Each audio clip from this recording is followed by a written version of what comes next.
Bom dia!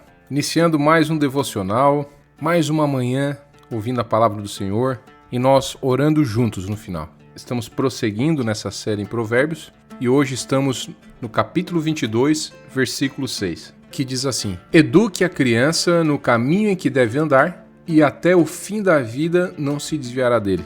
Henry Bitter, que viveu ali entre 1800 a 1900, americano, defensor dos direitos civis, arrecadou dinheiro para comprar escravos, um homem que deixou um legado duradouro como um dos líderes religiosos mais importantes da história americana, sempre conhecido e mencionado pelas suas poderosas pregações. Ele deixou uma frase muito interessante, presta atenção. O homem que tinha toda essa experiência de vida, que viveu nos períodos mais difíceis, ele disse: não é difícil fazer com que uma criança ou uma árvore cresça na direção correta desde que educada desde cedo. Mas não é fácil endireitar nem uma criança, nem uma árvore mais tarde, caso já tenha crescido sem a devida correção.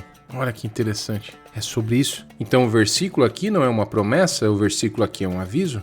Caso os pais permitam que a criança siga crescendo, seguindo só os seus impulsos e desejos, sem realmente uma direção, uma educação, um direcionamento, tem como esperar que a criança mude o padrão, o comportamento quando for na fase adulta?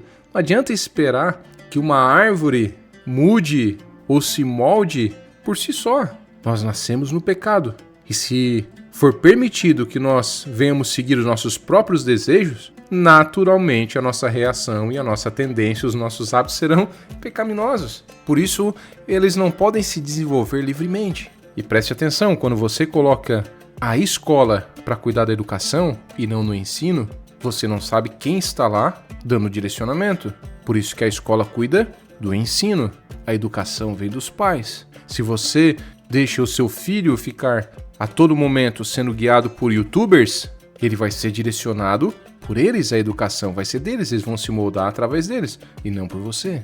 Então fica esse alerta para nós. A Susanna Wesley, mãe de John Wesley, excelente, um dos maiores pregadores, da nossa história, era mãe de Charles, John e de outras 15 crianças. Ela aplicou as seguintes regras ao educar os filhos. Preste atenção nas regras que ela criou para controlar as 15 crianças, e entre elas temos John Wesley. Se você não conhece John Wesley, pregador britânico, alcançava grandes multidões pregando ao ar livre, alcançando milhares de pessoas com as suas mensagens. Defensor dos pobres, oprimidos, estabelecendo escolas, hospitais, programas de assistência social. Seu legado, a sua influência, elas seguem até hoje, continuam impactando milhões de pessoas. Então note que as duas pessoas que eu citei aqui, ao longo da história, eu mostrei também onde elas chegaram para você ver o resultado da educação. Então, a mãe de John Wesley, para educar as crianças, inclusive ele, trouxe algumas regras. A primeira regra era: controle a teimosia da criança e trabalhe junto com Deus para salvar a alma dela. Controlar e salvar. Nós temos que orar todos os dias, eu oro todos os dias, para que o Senhor venha realmente manter a salvo, para salvar a minha filha, a minha família, os meus, orando pela alma para que não se perca. Segundo ensino, ela disse: ensine seu filho a orar assim que ele aprender a falar. Que ensino maravilhoso para você que talvez aí esteja me ouvindo, está gestante, ou você é um pai que daqui a pouco vai estar aí já chegando a criança, ou talvez você tenha um bebê em casa. Ouça isso, coloque isso numa lista de prioridade para você não esquecer. Então ensine o seu filho a orar assim que aprender a falar. Terceira dica que ela deixou, que era uma regra: nunca dê tudo que a criança pedir, mas somente aquilo que for bom para ela, e caso ainda peça com gentileza. Acredito que o Senhor inspirou ela com essas regras e certamente Ele também tem olhado para nós dessa mesma forma. Tem pessoas que querem tudo de Deus, mas o Senhor continua insistindo em dar somente aquilo que é bom para você, e ainda caso você peça com gentileza. Quarto, olha essa quarta regra, que coisa maravilhosa. Para evitar a mentira dos filhos, não castigue ele quando confessarem alguma travessura que fizerem, mas também nunca permita que pecados e rebeliões dele passem despercebido. É realmente favorecer a criança por confessar. conversa, corrige, mas se a criança confessou o seu pecado, se você castigar também, mesmo ela confessando que errou, a próxima vez a criança vai querer mentir. Quinto, essa quinta regra dela serve para casamento, serve para empresa, serve para igreja, serve para liderança, serve para família, serve para todo mundo. Ela diz: elogie e recompense o bom comportamento. Isso é incrível, porque você pode não acreditar, mas é o que eu mais vejo. Pessoas gostam de reprimir o erro, mas pouco se elogia o bom comportamento. Parece que as pessoas têm medo de elogiar o bom comportamento, se for um patrão, para o funcionário não pedir aumento, se for um marido ou a mulher, para não gerar uma confiança, uma fraqueza. Não é fraqueza elogiar alguém. Se for o filho, não, é mais do que obrigação. Não é mais que obrigação, não. As pessoas, pelo seu caminho, a sua tendência é ser horríveis. Então, quando fazem um ato bom, elogie, recompense o bom comportamento, seja criança, seja o adulto. É maravilhoso usar palavras de incentivo. Eu me esforço nisso, para justamente incentivar a pessoa a prosseguir. Mesmo nas suas dificuldades, a pessoa vai prosseguir. Então, elogie e recompense o bom comportamento. E sexta e última regra dela. Essa aqui é demais. Simples e eficaz. Cumpra rigorosamente todas as promessas. É melhor não prometer. Então, você é um exemplo para os teus filhos. A minha filha, se eu falo algo e digo para ela depois que, não vou fazer, ela disse: mas o Senhor sempre me falou que é um homem de palavra, e eu vou lá e cumpro a palavra. Por quê? Porque é isso que eu quero ensinar para ela, que a palavra, ela realmente dita, tem que ser seguida. Lógico, a não ser que você prometeu algo no momento inoportuno, errado, e aí, pelo Senhor, né, você vai orar e vai seguir a palavra, não pode ir contra a palavra que você prometeu. Mas fora isso, cumpra rigorosamente todas as promessas. E para Deus também. Pense nisso. Por isso que não é bom fazer promessa de tolo, promessa que você sabe que não vai cumprir, por um momento de desespero, de você querer algo de Deus, querer barganhar, como se fosse barganhado algo com Deus. Muitas vezes fazer ali uma promessa que, Senhor, se tu fizer isso, eu não vou faltar o culto pro resto da minha vida, sendo que vai faltar, vai ficar doente, vai acontecer, a vida é assim. Então vigie nas promessas de tolo. Mas fez promessa, cumpra. Fez promessa aos filhos, à esposa, ao marido, ao pastor. Levantou a mão lá, o pastor perguntou algo, pediu ajuda de alguém, você levantou a mão se comprometendo a ajudar, seja financeiramente, seja ajudar presencialmente, seja estar em algum lugar, esteja lá, cumpra rigorosamente todas as promessas. E aí você olha para essas regras e você vê a história de John Wesley, como eu falei quem foi, você consegue entender por que ele chegou onde chegou. Cristo, o Senhor, mas a sua mãe, a sua educação. Que coisa maravilhosa, né? Versículo 15 de Provérbios 22 diz assim: é natural que as crianças façam tolices, mas a correção as ensinará a se comportarem. Veja que ele se enquadra exatamente no outro versículo que eu li e também no contexto da educação que a mãe de John Wesley ofereceu para ele. A malícia, a teimosia, são coisas que vêm com a criança, vêm conosco. Mas com a educação, com a disciplina, é possível direcionar, tirar essa tendência maligna que está dentro de nós.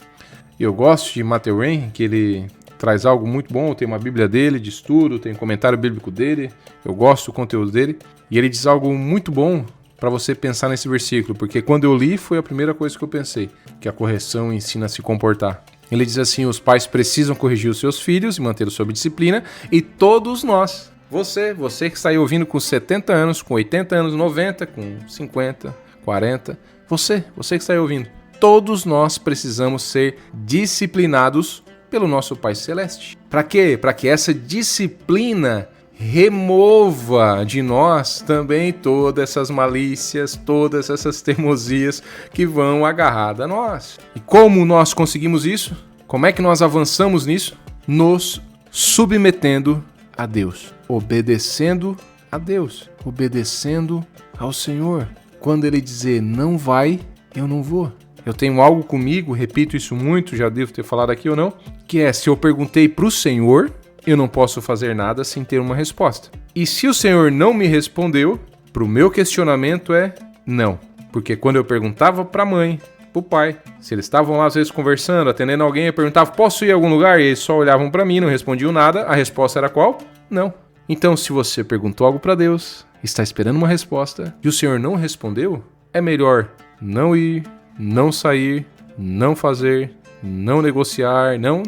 É melhor ficar onde está. Essa é a forma que eu prefiro pensar e é assim que Deus me direcionou até agora. Tem menos chance de você errar, para depois ainda, não pagar um preço depois clamando o Senhor para tentar consertar aquilo que se perdeu ali. Mas continuando aí de forma aleatória, versículo 24. E eu vou encerrar hoje nele. E eu já estou vendo aqui, o versículo que vai ser amanhã, que eu vou começar e vai ser edificante. Amanhã você fique atento, porque o Senhor vai falar profundamente com você amanhã. Versículo 24 diz assim, não faça amizade com pessoas grosseiras ou violentas, porque você vai poder pegar os maus costumes e depois não vai conseguir se livrar deles. É o velho, me diga com quem anda, eu direi quem tu és. É aquilo que eu já falei outro dia para vocês, que nós somos um pouquinho das pessoas que nós mais andamos. Então as pessoas que a gente anda, a gente vai pegando o hábito. E aqui ele diz, não anda com pessoa grosseira e violenta. Não anda. Isso vai te meter numa enrascada, numa situação difícil.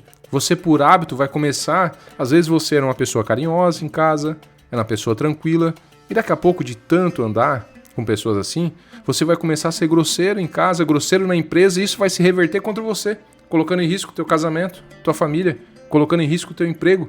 E ele diz aqui, se pegar esse mau costume, depois é difícil se livrar dele. É uma armadilha. Pois basta um momento de fúria seu em qualquer lugar para arruinar a sua vida, arruinar o nosso testemunho. Isso serve para mim, para você, para todos que estão ouvindo, não importa a idade, para todos nós, não importa o cargo que tem. Nós temos que ter cuidado com quem a gente anda. Nós temos que ter cuidado com quem nós botamos dentro da nossa casa. Então vigia nisso. Eu vou te dar um alerta aqui também, que veio agora.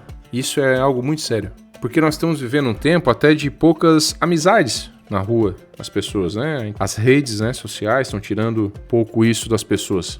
Mas tem algo que eu já notei muito, e talvez você nunca notou, mas o Senhor está te dando hoje um aviso disso. Preste atenção no que eu vou lhe falar. Cuidado com o que você assiste, porque sem notar você pega os costumes daquilo que você vê. Se você vê uma série que fala muitas palavras erradas, fortes, daqui a pouco você sem querer vai falar. Se vê uma série que tem violência, daqui a pouco você vai estar nervoso sem saber por quê. Eu estou te dando um alerta aqui, por Deus, cuidado com o que você vê. Jesus disse em Mateus 6:22, os olhos são como a luz para o corpo. Se os olhos são bons, o corpo fica cheio de luz, mas se os olhos forem maus, se aquilo que você vê é mau, o seu corpo ficará cheio de escuridão. Olha só, você está entendendo isso? Que o Senhor está dando esse alerta? Andar com pessoas grosseiras, violentas, pessoas más, mas também ficar vendo isso o dia inteiro, você vai colocando isso dentro de você e as trevas te dominam e você daqui a pouco está andando cabisbaixo, depressivo, colocando medicamentos para tentar suprimir isso, mas continua assistindo, se enterrando e mais trevas vindo e vai um ciclo que não acaba mais. Cuidado com o que você vê. É um alerta que o Senhor está dando para você aqui hoje. E graças a Deus porque Ele está dando esse alerta, porque eu sei que você, quando parar para assistir, o Espírito Santo vai te lembrar se isso que você está vendo vai te edificar ou vai te manipular. Amém? Vamos encerrar por aqui. Eu acho que o Senhor já deu alertas importantes para nós hoje, mas graças do Senhor porque Ele fala conosco, Ele alerta nós, Ele nos direciona, Graças damos ao Senhor. Pai, te louvamos pela tua graça, pela tua bênção, teu amor, tua bondade, por tudo, Pai. Por esses alertas, ajuda-nos, Pai, a como educar os nossos filhos, a como nos comportar com eles, ajuda-nos a levarmos eles até a salvação, Pai. Ajuda-nos, Pai, a fazer amizades que te agradem, colocando pessoas no nosso caminho, Pai, que possamos andar junto para crescermos junto, Pai, perante Ti. Abre os nossos olhos espirituais, Pai, para tudo isso que é de mal, Senhor, nós podermos entender, compreender e afastar de nós. Que os nossos olhos sejam bons e não maus. Que seja luz e não trevas, Pai. Dai-nos discernimento, Pai. Essa sede por notícias ruins, Pai. Tudo isso, Senhor, vai trazendo um sentimento pesado, ruim no dia. Ajuda-nos, Pai, a entendermos tudo isso. Olha também para cada inscrito, para cada pessoa, Pai, que está aí comentando. Abençoa essa semana, Pai, de cada um deles. Que a tua graça, Pai, esteja sobre eles. Que a tua proteção, Pai, esteja sobre eles. Nós te amamos, Deus. Obrigado por tudo. Amém.